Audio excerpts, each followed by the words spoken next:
Ne ulan bu Formula 1? Tek kişilik açık tekerlekli otomobil yarışlarının en yüksek düzeyini oluşturan yarışlar dizisidir. Bir yıl boyunca her birine Grand Prix adı verilen ve değişik ülkelerde özel yollarda koşulan yarışlardan oluşur. Yıl sonunda toplanan puanlara göre şampiyonluklar belirlenir. Yırtıl dedim ama. Yarışların kökeni 1920'ler ve 30'larda yapılan Avrupa Grand Prix motor yarışlarına dayanır. İlk Dünya Şampiyonası yarışı 1950 yılında İngiltere'nin Silverstone pistinde yapıldı. Günümüzde Formula 1 araçlarında 1.6 litrelik çift turbo beslemeli V6 hibrit motorlar kullanılmaktadır.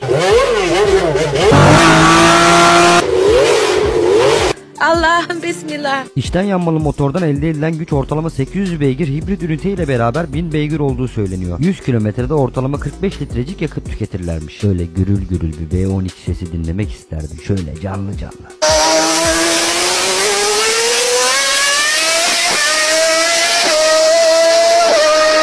Oğlum bu ne lan? Harbi zehir ha.